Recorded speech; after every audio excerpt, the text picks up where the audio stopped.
Good afternoon. My name is Jordan Smith. I'm from Jacksonville State University. Um, kind of hanging with me for a little bit. I have been sick for the past week with flu-like symptoms, so I might cough a little bit. Sorry. Gonna try to push through this. So here we go.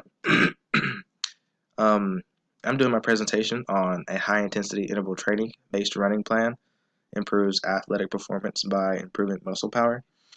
Um, Just to kind of give you a heads up, high intensity interval training, I will be referring to it as HIIT.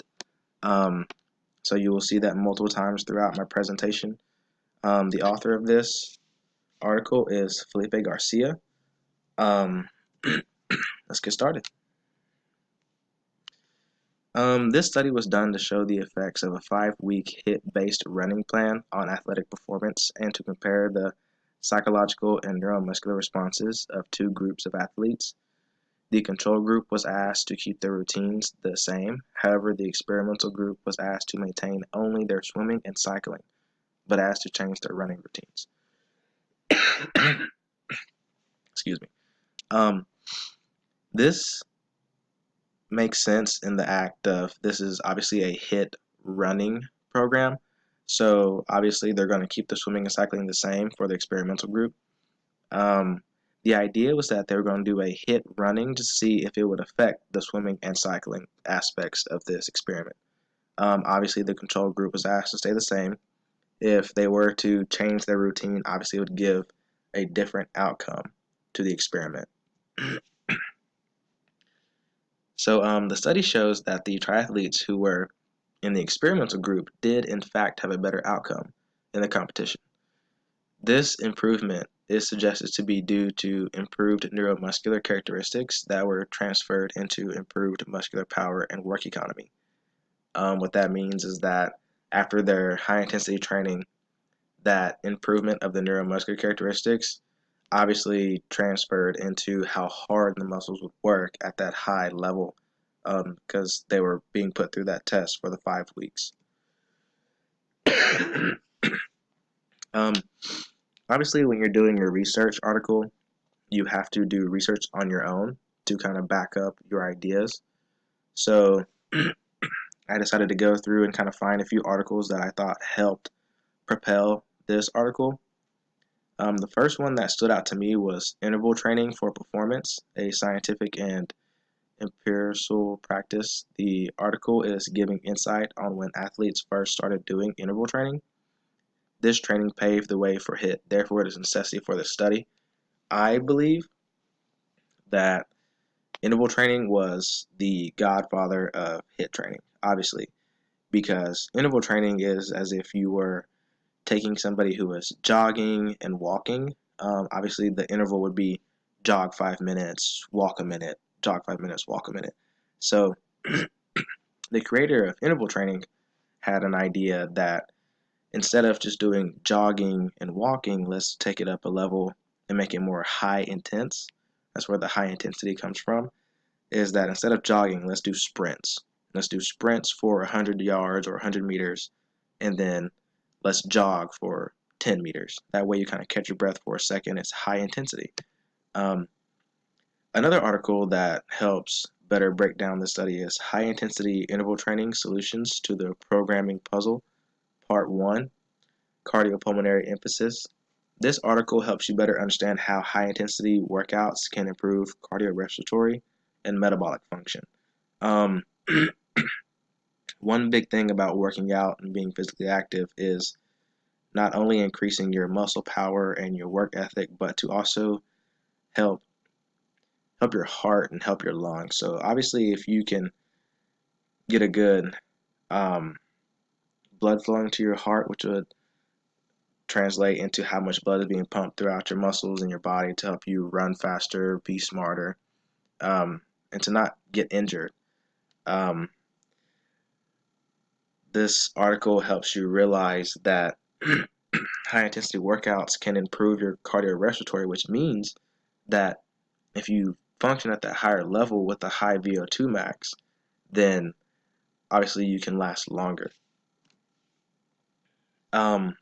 Another article that I thought was important to this research was manipulating high-intensity interval training, effects on VO2 max, the lactate threshold, and 3,000-meter running performance in moderately trained males. This stood out to me because it explains how tapping into the upper 75% of your VO2 max greatly increases your performance in a 3,000-meter run. Like I was saying before, obviously if you increase your VO2 max, it gives you more stamina for a longer run. Most people train around that 50 to 65% of their VO2 max. A high intensity training would be in the upper 75, 80, 90% of your VO2 max. Once you get up into those upper levels, you start to increase your stamina.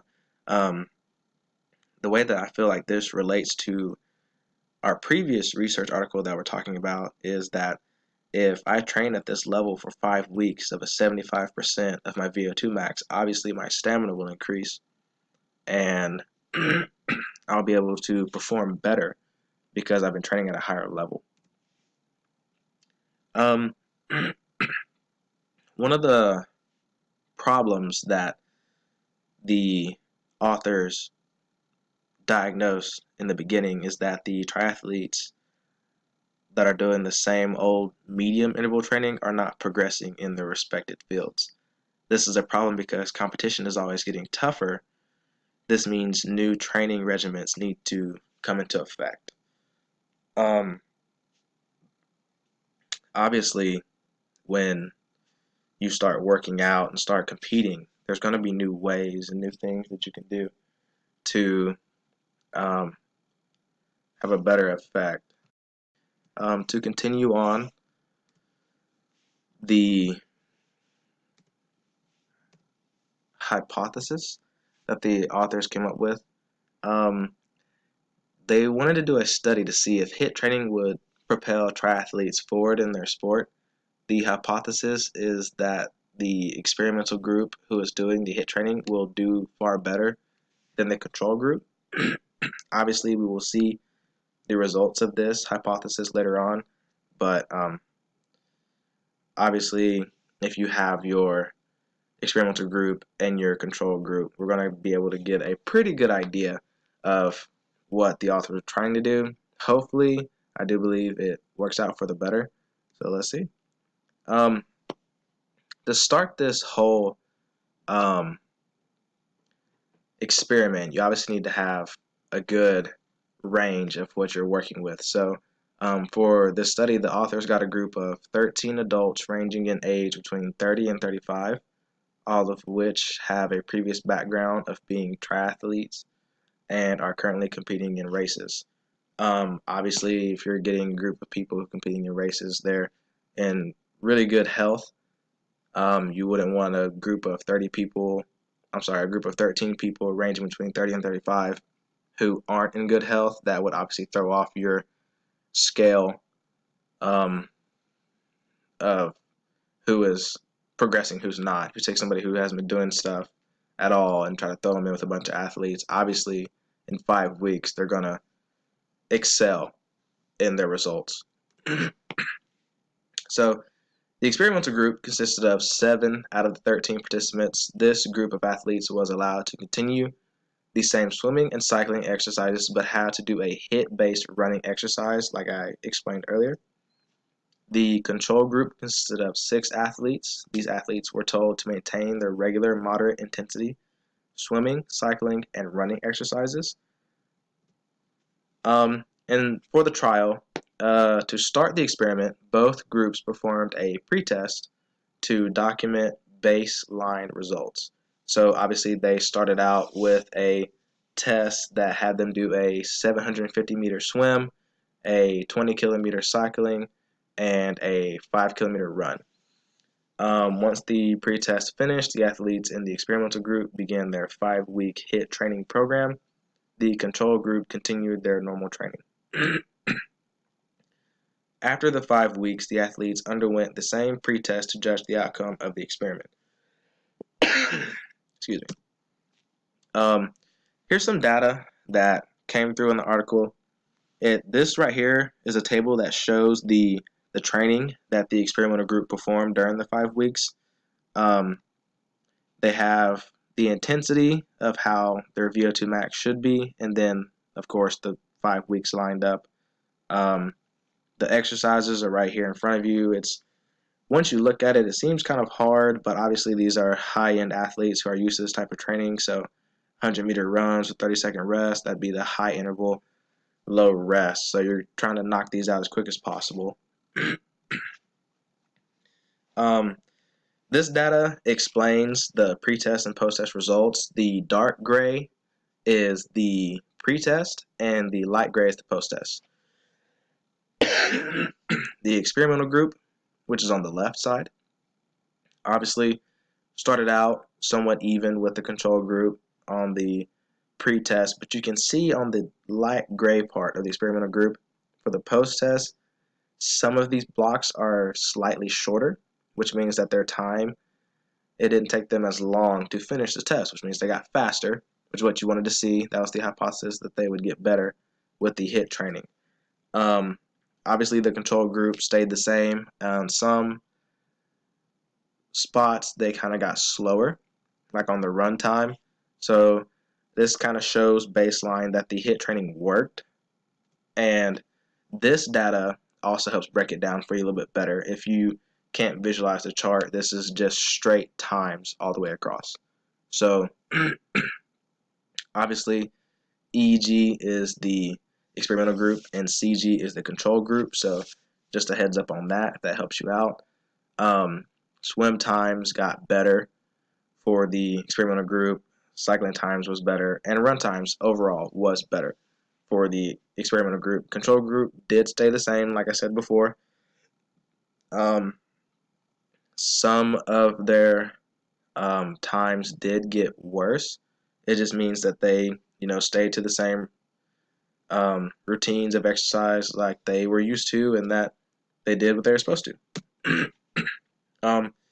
In conclusion, after the testing was completed, the hypothesis was confirmed in the sense that HIIT training helps elevate athletes' performance. The experimental group's test results between the pretest and post-test greatly increased the speed of the athletes. The control group's results consistently remained the same throughout the experiment. Researchers now know that HIIT-based training can aid athletes in improving their speed and VO2 max.